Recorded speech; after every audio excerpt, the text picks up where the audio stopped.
దుగ్గిరాల మండలం ఈమని గ్రామానికి చెందిన ఎస్టీ యానాదుల జిల్లా కలెక్టర్ 33 కార్యాలయంలో నిర్వహిస్తున్న ప్రజా 3 సమస్యల పరిష్కార వేదికలో తమ సమస్యను పరిష్కరించాలని కలెక్టర్ను కలిసి వినతిపత్రం అందించారు. అనంతరం ఏపీ యానాదుల చైతన్య సేవా సంఘం రాష్ట్ర అధ్యక్షుడు బాపట్ల శివకృష్ణ మీడియాతో మాట్లాడుతూ గత 10 సంవత్సరాలుగా ఈమని గ్రామంలోని చెరువు కట్టపై ఎస్టీ యానాదులు 70 కుటుంబాలు నివసిస్తున్నాయని తెలిపారు. అందులో 32 మందికి ఇప్పటి వరకు ఆధార్ గుర్తింపు కార్డులు లేవని ఆందోళన చేశారు. గుర్తింపు కార్డులు లేని కారణంగా ప్రభుత్వ పథకాలు, వైద్య సౌకర్యాలు అందడం లేదని ఆవేదన వ్యక్తం చేశారు.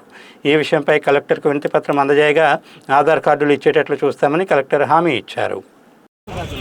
నా పేరు బాపట్ల శివకృష్ణ యానాది. నేను ఆంధ్రప్రదేశ్ యానాదుల గిరిజన చైతన్య సేవా సంఘం రాష్ట్ర అధ్యక్షుడిగా పనిచేస్తున్నాను.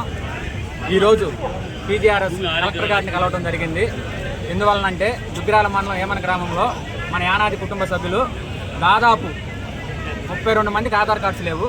1 వీక్ క్రితం ఆ మండల అధ్యక్షురాలు, మహిళా అధ్యక్షులు వబ్బాని గౌరీ ఆధ్వర్యంలో ఆ ఏరియాని, మన యానాది జాతి కుటుంబాల ఏరియాని సందర్శించడం జరిగింది. ఆధార్ కార్డ్స్ ఉన్నాయా లేవా అనేది సర్వే చేయడం జరిగింది. ఆ విషయమై 32 మందికి ఆధార్ కార్డ్స్ లేవని తెలిసింది. అది 12 మంది పిల్లలకు, 20 మంది పెద్దలకు ఆధార్ కార్డు లేకపోవడంతో వారిని తీసుకొని ఎంఆర్ఓ గారికి, ఎంపీడీఓ గారికి తీసుకెళ్ళడం జరిగింది. వాళ్ళకి ఏమి ఎవిడెన్స్ లేవు, అసలు ఇప్పుడు ఏమి కాలువ కట్ట మీద నివాసం ఉంటున్నారు. ఎన్ని సంవత్సరాల నుంచి ఉంటున్నారు? జెన్యూన్గా 10 ఇయర్స్ నుంచి అక్కడే ఉంటున్నారు. వీళ్ళకి ఆధార్ కార్డ్స్ అంటే ఏంటో కూడా తెలియదు. ఆధార్ కార్డ్స్ అంటే ఏంటని అడుగుతున్నారు. మేము సర్వే చేసే క్రమంలో ఆధార్ కార్డ్స్ ఉన్నాయంటే ఆధార్ కార్డ్స్ అంటే ఏంటి అని అడుగుతున్నారు. ఆ విషయమై నా దృష్టికి రాగా వీళ్ళందరినీ తీసుకొని దుగ్గిరాల ఎంఆర్ఓ గారి దగ్గరికి, ఎంపీడీఓ గారి దగ్గరికి తీసుకెళ్ళడం జరిగింది. సార్ వాళ్ళు వీళ్ళకి ఏమి ఎవిడెన్స్ లేవు కదా, ఒకసారి కలెక్టరేట్ తీసుకెళ్ళవా అని చెప్పడం జరిగింది. ఈరోజు పీజీఆర్ఎస్ కలెక్టర్ గారిని కలవడం జరిగింది. సార్ సమక్షంలో సార్ అర్జీ చూసి వీళ్ళందరికీ ఆధార్ కార్డ్స్ లేకపోవడం వలన సార్ జాయింట్ కలెక్టర్ గారితో చెప్పి ఎంఆర్ఓ గారితో మాట్లాడి వీళ్ళందరికీ ఆధార్ కార్డ్స్ వచ్చే విధంగా చేసి అని వీళ్ళకి ఇమ్మీడియట్గా ఆధార్ కార్డ్స్ వచ్చే ప్రయత్నాలు చేసి దాన్ని చేసుకొని రేషన్ కార్డ్స్ అయితేనేమి అన్నీ అవైలబుల్గా ఉండేటట్టు చూడమని చెప్పని సార్ ఇచ్చేసి మా జాతికి హామీ ఇవ్వడం జరిగింది. మీకు ఏ విషయమైనా సరే మీకు అండగా ఉంటామని హామీ ఇవ్వడం జరిగింది. ఆధార్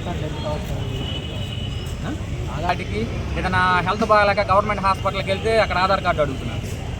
ఆ విషయం అయ్యి అది కూడా మేము అడిగితే వాళ్ళు మాకు ఆధార్ కార్డు లేవని చెప్పారు. లేకపోతే మేము వెళ్ళకపోతే ఆ విషయం కూడా వాళ్ళకి తెలిసేది కాదు. ఆ విషయమై సార్ దృష్టికి తీసుకురాగా సార్ హామీ ఇచ్చి మీ జాతికి అండగా ఉంటాను, మీకు ఆధార్ కార్డ్స్ ఆ కుటుంబాలన్నిటికీ అన్ని విధాల గవర్నమెంట్ నుంచి వచ్చే ప్రతి పథకం వాళ్ళకి అందజేసే విధంగా మేము అండగా ఉంటామని హామీ ఇవ్వడం జరిగింది. ఈ విషయమై ఈ కార్యక్రమంలో పల్నాడు జిల్లా అధ్యక్షులు, రాష్ట్ర ఉపాధ్యక్షులు, మా నాయకులందరూ కూడా ఈరోజు వచ్చి ఈ ఆధార్ కార్డ్స్ లేని కుటుంబాలకు అండగా నిలబడి సపోర్ట్గా ఉండటం అనేది జరిగింది. జై భీమ్, జై యానాది, జై జై యానాది.